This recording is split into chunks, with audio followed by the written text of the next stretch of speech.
Welcome back to my channel. Today we are going to discuss, should you sell your stuff at a craft fair or online? What's easier? Today we'll go over the pros and cons of what's best for you.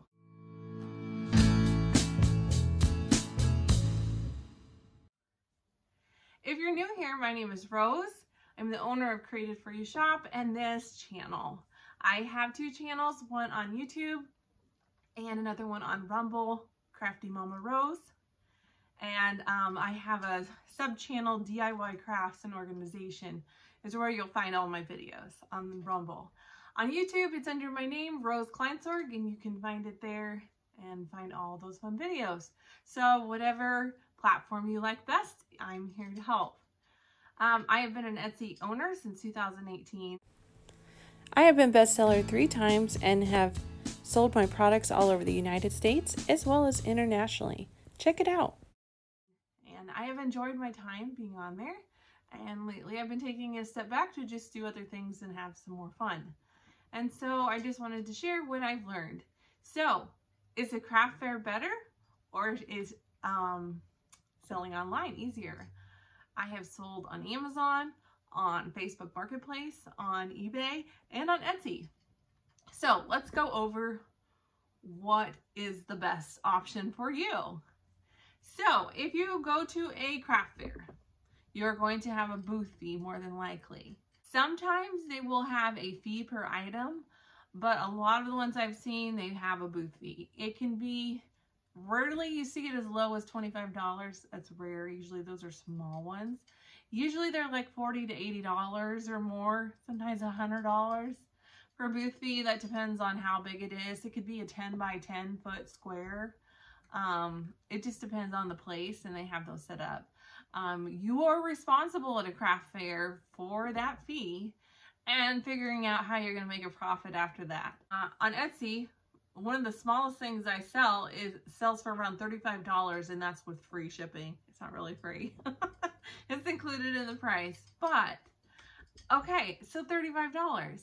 So then you got to figure out, okay, how many items do I have to sell so that my $40 booth fee, say we only had to pay $40 before that pays off. And so realistically, I mean, maybe your first 2 items are going to the fee, which kind of stinks. And then after that, then you're starting to make a profit. To figure your total net profit, you take the total sales minus the sales tax, minus the booth fee, minus all of your expenses, you get your profit. And okay, so online, here's the pros and cons of online. You have a fee for every sale.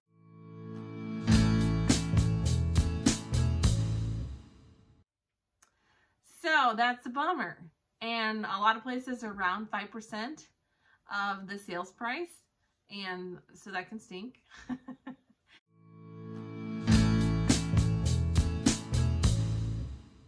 To have that money taken away, 5%. But then you've got a craft fair that's got an upfront larger fee. So it depends on how much you want to sell at once and how big this craft fair is. And so if you want to take that jump, you can go to a craft fair, pay a one-time fee, and then the rest of it is yours to keep for the profit. So that can be great.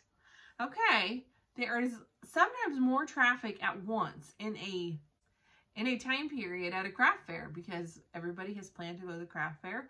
Most people are planning to probably buy something.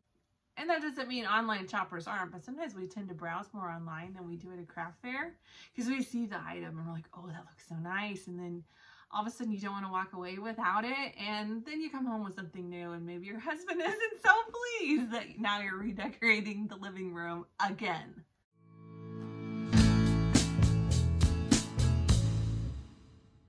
So, craft fairs, they do some of the advertising for you. And so that can be helpful because they want everybody to come to their craft fair again, so they make more money. Sometimes there's an admission fee that you pay to get in the craft fair, so they're making off of every person that comes in $5 to $10 probably. Then they're making a booth fee off of every person that's in there, and then they don't have to do anything else, which is great, unless there's like some huge catastrophe or something like that, or inclement weather, I suppose, could prevent it if it's outside. So craft fairs have a little bit as far as the people setting them up, but then once they're starting, it's like they're making some pretty good money. I'm like, what have I been doing? Why am I not a craft fair person? I should run my own craft fairs. I don't know. I'm just being silly, but that is an idea. Okay, so online websites, they use an algorithm. And so what does that mean? Well, when you go in to make your own listing, if you're selling it even on Facebook Marketplace, you go in to make one, they want you to put tags there. That is so important. So wherever you're selling it, on eBay, Etsy, Amazon, Facebook, wherever else, usually they have tags. And that is part of the search engine optimization. We want the websites to be using that and use their algorithm to our benefit. And so you want to choose the tags that are related to yours that you think people are gonna, so say Jane Smith is coming over and she wants to buy a jewelry organizer. Well, do we think she's gonna put in jewelry organizer? Well, she might. Or she might put in jewelry holder or earring holder or jewelry storage, or there's all these various things that a person can put in, and suddenly you're with all of these options that you need to put in as tags to help your item out. And tags are a great way to boost your item in the search results and help your item get found and bought by another customer. That's what helps bring people to your shop. Okay, so that's for online. Craft fair, you don't have to do that because you're there. You can put your thing out on Facebook and buy, sell trades and things like that, that, hey, I'm here. And so that people will come. But generally, the craft fair is doing a great amount of advertising for you.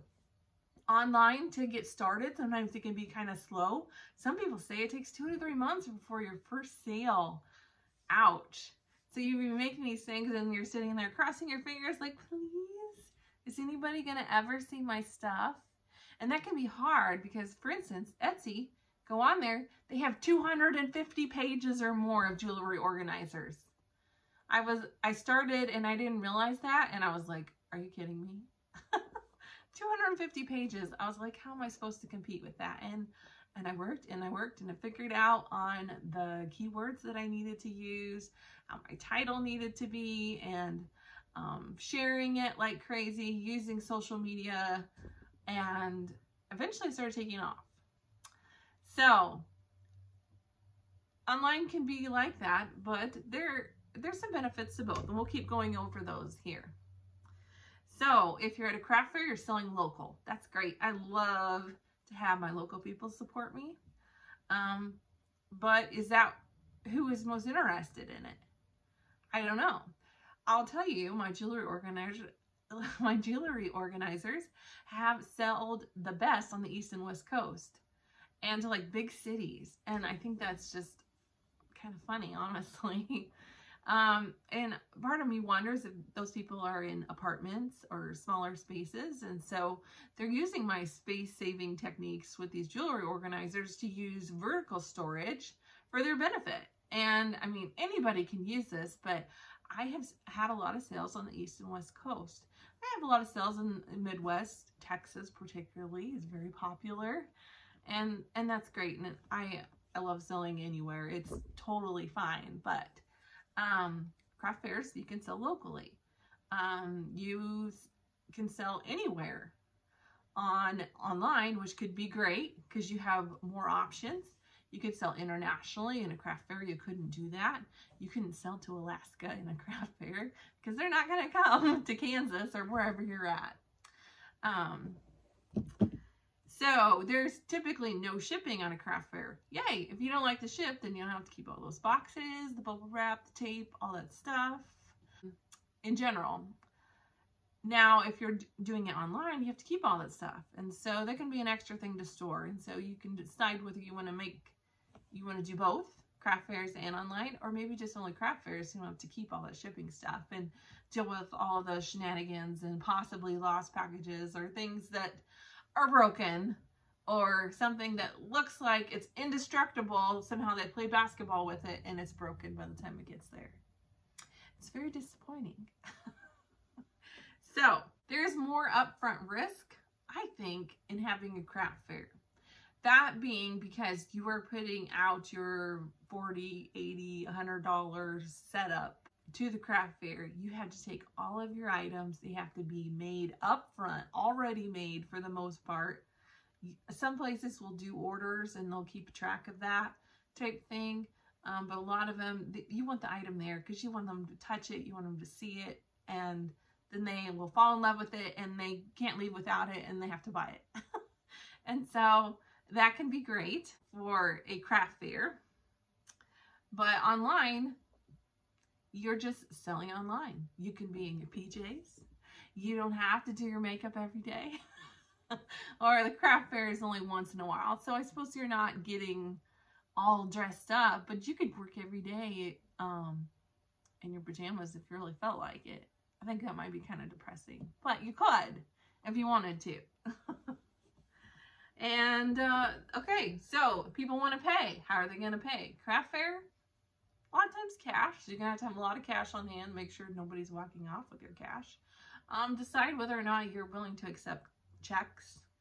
If you think that's okay, there is the potential that somebody could write you a hot check and then you're out that money as well as the item that you let them walk off with. That's not so great.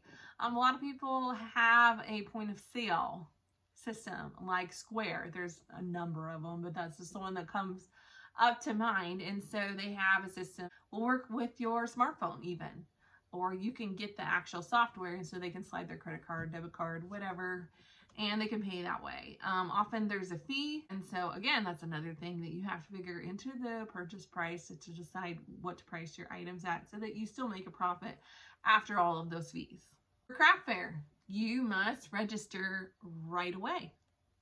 You can't register 3 months beforehand. You'd think that'd be planning ahead. 3 months would be good. I've tried it and it doesn't work. You have to plan ahead, like seriously 12 months, 9 months ahead of time. It's like having a baby. It's a craft fair and getting ready for it. To get your name in there, make sure that they aren't suddenly flooded with other people that are making things like yours. So to a person who's running a craft fair, they don't want everybody to only make decor items. Then it would be boring, right? They want, you know, a good variety. And so say you try to enter 3 months before the craft fair and you think, okay, I'm ahead of time, I'm doing good. But then all of a sudden they already have like 70% of their people are making decor items. Well, then they're probably not going to accept you. And that's a bummer. And so that's why you've got to work ahead of time. Online, you can put the stuff on whenever you want to. It's great when you work with the seasons, especially Christmas is huge on Etsy. But there are other birthdays, Mother's Day, depending on what you're making. A lot of my stuff is more female orientated. That's just more of the people that buy that. I get men buying it, but they're usually buying it for their wives or girlfriends or things like that. So here's a look at some of the items that I sell on Etsy.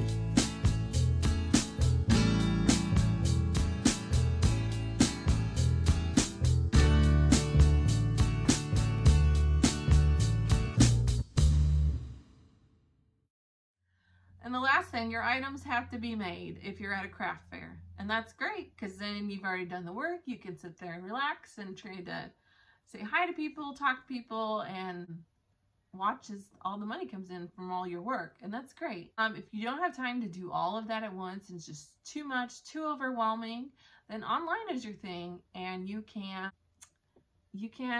make your items as you go. And that is what I do on Etsy for the most part. I have some things made ahead of time and that's great. But I also have things that I have to make. And I have frames sitting out on shelves in my workspace and they're sitting there and then the order comes in.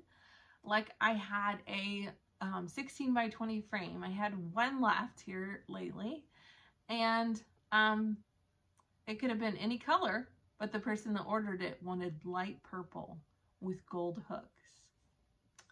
Hey, so whatever floats your boat, whatever you like. And so that makes it a lot of fun when you sell online, because you get to see all these different designs that maybe you wouldn't use in your own home, but it's kind of fun to make for other people. It's also fun to see all of the reviews come in, and I especially love it when people post pictures and I get to see what the items look like with all of their pretty jewelry. So that's all I have for today. I hope you enjoyed this, and I hope this gives you some ideas of whether you wanted to sell your stuff at a craft fair or online. If you have any questions, leave your comments below, and I'd love to chat with you in the comments. Give me a thumbs up if you like this video, and don't forget to subscribe to my channel. For now, bye from Rose, and I hope to see you next time.